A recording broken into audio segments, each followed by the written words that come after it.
everyone. Here I'm going to explain using trigonometry to find a missing angle. We had previously done finding missing sides, but this is going to find angles instead. So to find a missing angle, in order to isolate our variable, we need to use the inverse trig function to isolate the variable. And so what it looks like is a power of -1, but that's not what it means. It just means the inverse. So the inverse sine undoes sine, inverse cosine undoes cosine, and inverse tangent undoes tangent. So this is inverse sine, inverse cosine, inverse tangent. So if you have an angle that you don't know and you have sine of that angle, you're going to use inverse sine to get rid of the sine function. The beginning of this is going to start the same way as when we were finding missing sides. Our instructions say to find the missing angle and round to the nearest tenth. So I'm going to start by labeling my sides. Here, the angle that it gives me is up here.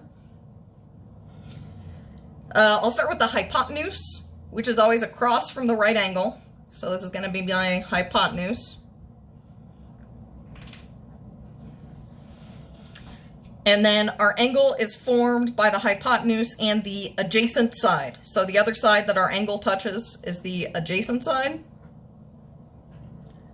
And then the angle across from that, the side across from that is the opposite side.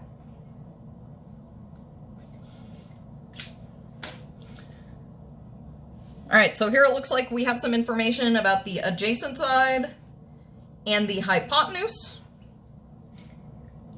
So that is A and H. So if I'm looking at TOA, I know the A side and the H side, adjacent over hypotenuse. So A and H, the ratio that uses A and H is going to be cosine. So this is going to get set up as a cosine problem. The cosine of the angle is equal to adjacent over hypotenuse.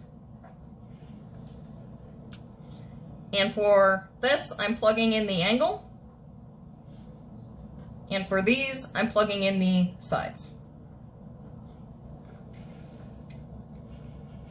So in this case, it doesn't give me what the angle measure is. That's what we're finding.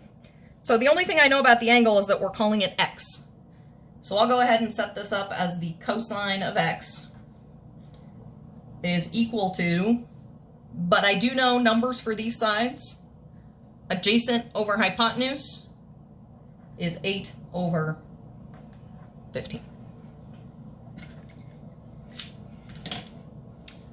All right, so here's what I'm talking about now, where we have our angle sort of trapped inside the cosine function. So cosine of the angle. We can't divide away cosine. We want to do the inverse operation. So to undo cosine, this is where I'm going to use one of these inverses. To undo cosine, I'm going to use inverse cosine. So I'm going to apply the inverse cosine to both sides.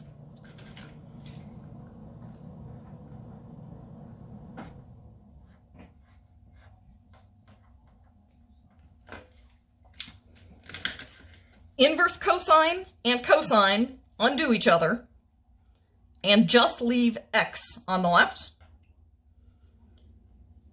But on the right, now inverse cosine has appeared over here. What we do to one side, we do to the other. So we're going to take the inverse cosine of 8/15.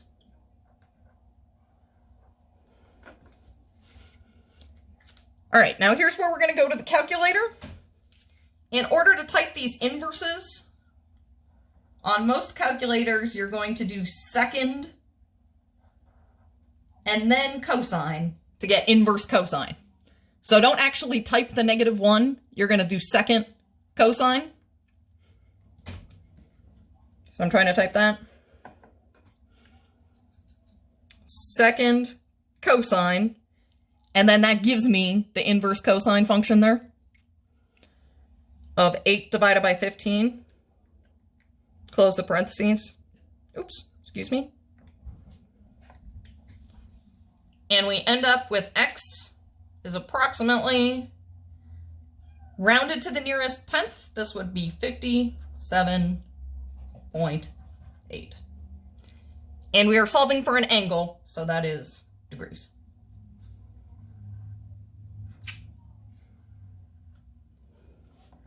All right, so I started with labeling the sides, opposite, adjacent, and hypotenuse. I found the sides that I had information about were adjacent and hypotenuse, which meant that I wanted to use cosine.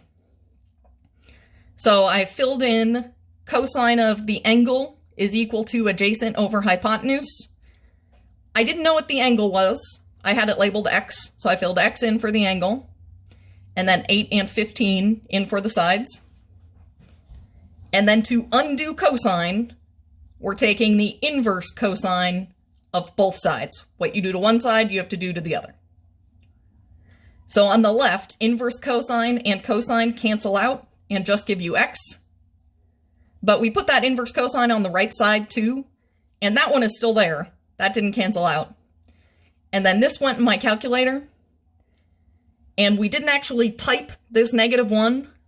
We used second cosine to do the inverse. All right, I hope that was helpful. Have a great day. Go Vikes!